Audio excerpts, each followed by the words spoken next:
नमस्कार दोस्तों, good evening. आप लोग इस लाइव चर्चा का हिस्सा बनिए। मैं अपने प्रदेश के सभी नौजवान साथियों से, बड़े बुजुर्गों से, समाजवादी पार्टी के अपने कार्यकर्ताओं से, साथियों से, चाहे वो सीनियर हों, जूनियर हों, हमारे साथ के लोग हों, विधायक साथी हों, मैं सबसे कहूँगा क्योंकि रीच इसकी कम है बहुत। रीच पे तो पाबंदी, आजकल सब चीज़ पे पाबंदी है। तो मैं चाहता हूँ कि आप सब लोग जुड़ें और कई ये बातों को एक दूसरे से शेयर करें, एक दूसरे तक पहुँचाएं और जिस चीज़ पर, जिस व्यवस्था पर, जिन बातों की मैं चर्चा करना चाहता हूँ उन्हें मन लगाकर सुने भी और साथ साथ एहसास करें इस बात का, क्या मैंने सही कहा। अगर किसी को लगे कुछ गलत है तो माफ़ करिएगा, लेकिन मैं चाहता हूं कि आप सब लोग जुड़ें और इस लाइव चर्चा का हिस्सा बने। कलीम शब्जी में लखनऊ में ही हूं, आज सुबह ही आया हूं। आप लोगों से सबसे निवेदन है कि इसको शेयर करते जाएं, एक दूसरे तक पहुंचाते जाएं। मैं पश्चिमी उत्तर प्रदेश सहित अपने उत्तर प्रदेश के तमाम साथियों से निवेदन करना चाहता हूं कि जो मैं बोल रहा हूं उसे एक दूसरे तक पहुंचाएं। कोशिश करें कि ज़्यादा से ज़्यादा लोगों तक ये चीज़ें पहुँचें। आज महामहिम राष्ट्रपति महोदय का चुनाव था, जिसमें विपक्ष के उम्मीदवार के रूप में यशवंत सिन्हा जी, जो पूर्व में बहुत सारे पदों पर रह चुके हैं, अलग अलग संगठनों में उन्होंने समय समय पर काम किया है, और सत्ता पक्ष की तरफ से द्रौपदी जी का आज चुनाव था। और मुझे आज इस चुनाव में अभिकर्ता एजेंट के रूप में विपक्ष की तरफ से रखा गया था। मैं ऐसे मौके पर धन्यवाद देना चाहता हूं समाजवादी पार्टी के नेता माननीय अखिलेश यादव जी को, जिन्होंने मुझे आज इस काम के लिए चुना। अभी कई जगह मैंने सुना पत्रकार महोदय से, अलग अलग लोगों से, कि दिल की आवाज़ सुनिए, मन की आवाज़ सुनिए, सोचकर वोट डालिए, समझकर अपने वोट का इस्तेमाल करिए। कई ऐसे लोगों के चेहरे देखे वहां पर बैठकर, जो किसी के नज़दीक होकर भी बेगाने बन जाते हैं। बाहर भी मैंने देखा किस तरह के अलूल जुलूल और तमाम ऐसी बातें, तमाम ऐसी चर्चाएं साथ रहे हुए, जो अभी कुछ दिन पहले साथ थे, वो बोल रहे हैं या बोलते हैं।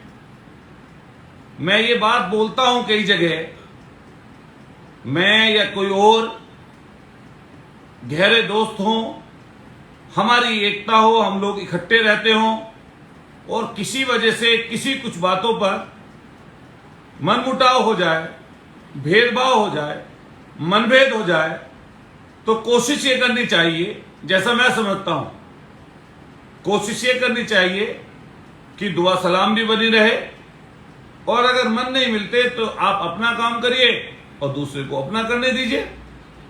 लेकिन आज राजनीति का जो रूप इस समय पर है, वो आप सब लोग देखकर हर दिन चकित होते होंगे।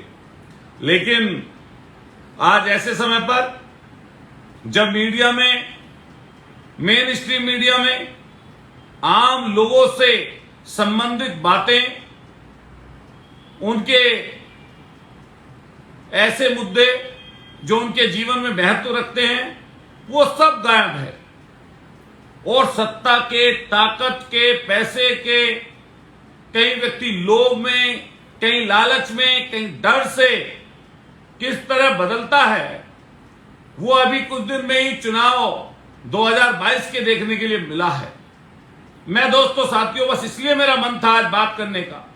मैं देख रहा हूं मीडिया में जो सत्ता पक्ष की तरफ से जो विपक्ष में 2022 में चुनाव लड़े वो किस किस तरह की बातें करते हैं।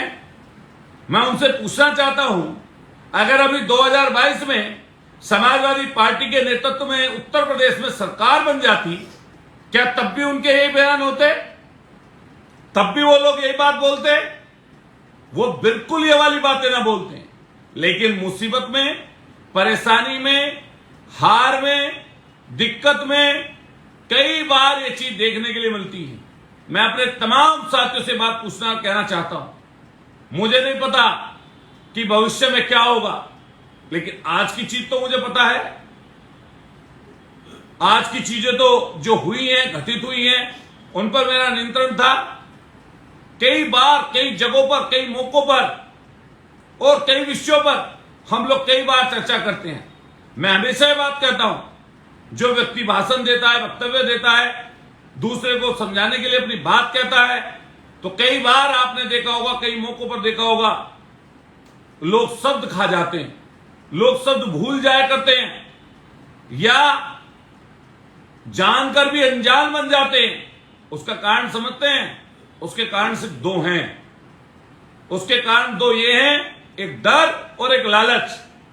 आज इस समय सत्ता में बैठे हुए सत्ताधीश लोगों को ED, income tax, CBI, NIA, स्थानीय पुलिस, अलग अलग संस्थाओं से टॉर्चर कर रहे हैं।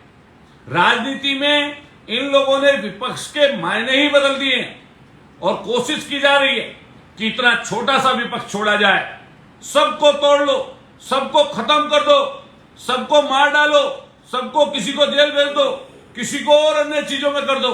लेकिन सिर्फ यह है कि कैसे उसको कुचला जाए। और इसमें अगर उनका साथ देने का सबसे बड़ा कोई काम कर रहा है तो लोकतंत्र का चौथा स्तंभ जिसको कहा जाता है, वो इनका काम कर रहा है। क्योंकि ये चौथा स्तंभ, ये मीडिया, ये मेन स्ट्रीम मीडिया पूरे दिन सुबह और शाम जो लोगों की जरूरत की चीजें हैं उन पर कभी प्रकाश नहीं डालते, उन पर कभी चर्चा नहीं करना चाहते। क्यों चर्चा नहीं करना चाहते? क्योंकि फिर सरकार से सवाल होंगे।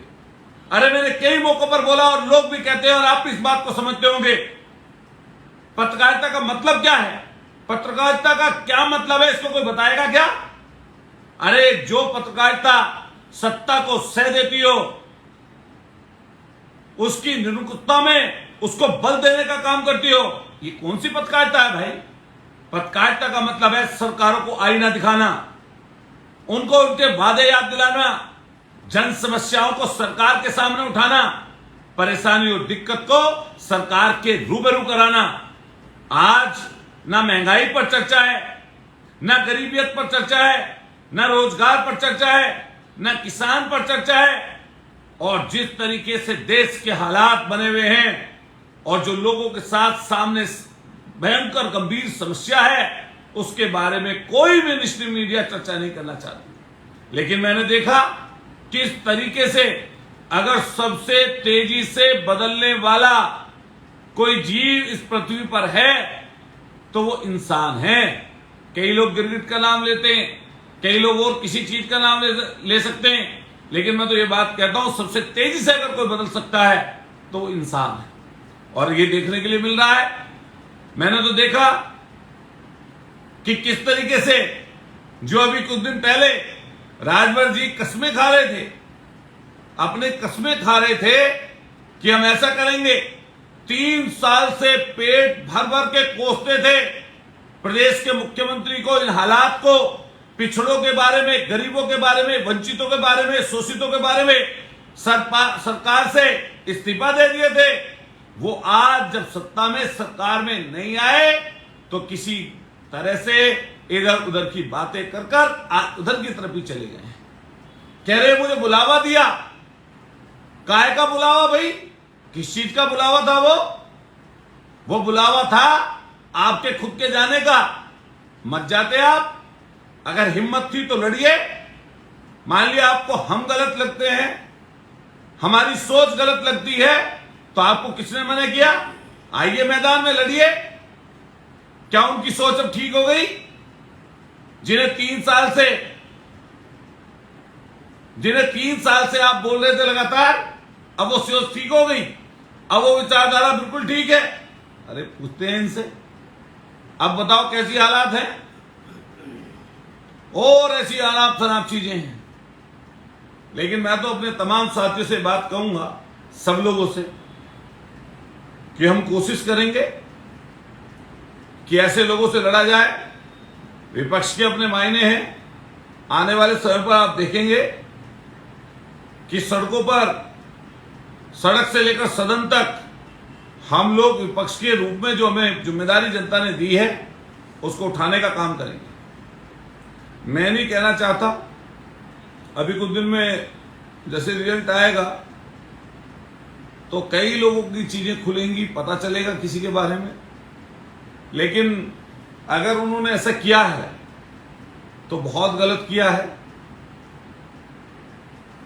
साथ रहकर इस तरीके से धोखा देने का काम मुझे नहीं लगता अच्छा होता है। लेकिन आने वाले समय पर लोग इनको भी माफ नहीं करेंगे। और रही बात इनके बोलने की, कौन कितना बोलता है, कैसी बात कहता है, तो उनको बोलने दीजिए। मैं जितने साथी अपने जुड़े हुए हैं, सादिक खान, रफात प्रधान, मोनू यदुवंशी, मुकुल चौधरी, राहुल सैनी, इन सबका धन्यवाद देना चाहता हूं, शुक्रिया अदा करना चाहता हूं। और मेरी अपनी कोशिश है दोस्तों, साथियों, क्योंकि रीच बहुत कम है, मैं देख रहा हूं बहुत कम संख्या में लोग जुड़े हुए हैं और बहुत गठा रखा है इन लोगों ने। मेरा मन यही है कि हम लोग सत्ता से सवाल करें और आम लोगों की समस्याओं को उठाएं। और मैंने जैसा ही सदना के अपने साथियों को और पूरे क्षेत्र के लोगों को जहां जहां भी मौका मिलेगा जाने का, कहने का, समझाने का, बोलने का, संघर्ष का, वो उस हर मौके पर आप मुझे खड़ा पाएंगे। मैं सदना के साथ साथ उन सब असंख्य लोग जो मुझे चाहते हैं, प्रेम करते हैं, नज़दीकी मानते हैं, मैं उन सब से वादा कर सकता हूं कि हम लोग लड़ेंगे और निश्चित रूप से इस संघर्ष को आगे लेकर जाने का काम करेंगे। मैं सदन के लोगों का फिर धन्यवाद दूंगा जिन्होंने मुझे आज इस पोजीशन पर रखा है। हालांकि आप लोगों ने विधायक के रूप में मुझे चुना है। मैं पूरी कोशिश करूंगा कि आपके नाम, सम्मान, मान सबका मैं ध्यान रखूं और आगे लेके चलूं। मैं अपने तमाम साथियों से रिक्वेस्ट करूंगा कि आप इस संघर्ष में साथ दीजिए। मैं तो पहले भी ये बात कहता था, अब भी बोल रहा हूं, इतनी आसानी से रिश्ते नाते खत्म नहीं होते। बहुत सारी मजबूरियां, बहुत सारी दिक्कतें लोगों के सामने आती हैं, हमारे भी सामने हैं। लेकिन मुझे लगता है कि अरे परेशानियों से मुंह क्या मोड़ना भाई, संघर्ष है, संघर्ष किया जाएगा। और अच्छे दिन रहते हैं, कभी बुरे दिन रहते हैं, कभी बहुत अच्छे दिन भी आ सकते हैं। तो संघर्ष है और संघर्ष करना ही आने वाले समय पर को बेहतर बना सकता है। मैं आप सब साथियों से निवेदन करूंगा कि तैयारी करिए आने वाले समय की। हम लोग बहुत जल्दी ही पदयात्रा भी करेंगे। आज मेरा मन था, मैं देख रहा था मीडिया में क्या चल रहा है, किसी ने क्रॉस रिपोर्ट वोट की बात कोई कर रहा था, कोई विपक्षी दलों की बात कर रहा था, कोई कुछ कह रहा था, कोई कुछ कह रहा था। लेकिन मैं एजेंट के रूप में वहाँ पर था। यशवंत सिन्हा जी की तरफ से मुझे मेरी पार्टी ने वहाँ पर विपक्ष का हम सब लोगों ने, मंत्री, मुख्यमंत्री, पूर्व के मुख्यमंत्री अखिल मान्या, हमारे नेता अखिलेश यादव जी, सबको वोट, सबने वोट डाली और बड़ी संख्या में लोगों ने वोट उत्तर प्रदेश से की, पूरे देश के लोगों ने की। मेरी कोशिश है किसी तरीके से हम सब लोगों को साथ लेकर आगे चलें। और राजीव राणा जी बहुत धन्यवाद, संदीप सिंह सोनकार जी, प्रदीप यादव जी, शिवम यादव जी, सब लोगों से कहिए, शिवम जी, राकेश यादव जी, पंकज कुमार जी, कि एक दूसरे का सहयोग करें और हम लोग कोशिश करेंगे कि आने वाले समय को किस तरीके से बेहतर बनाकर लड़ाई लड़ी जाए।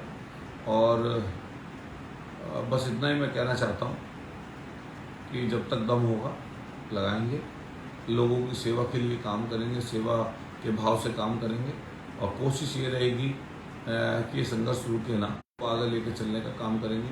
आप जितने भी पिन नागर जी बहुत धन्यवाद, आप सब लोगों ने नोएडा में आज प्रदर्शन किया, उसके लिए बधाई आपको।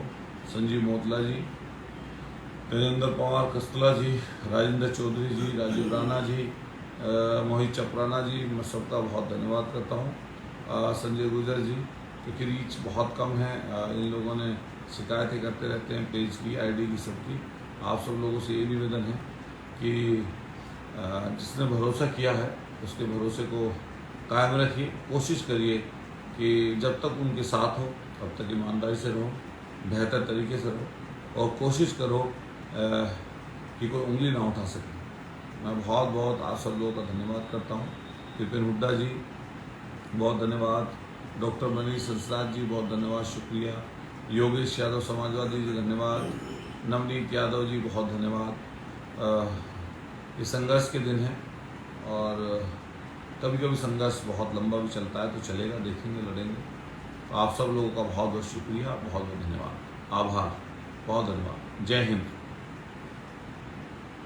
जय भारत, शुक्रिया, बहुत धन्यवाद।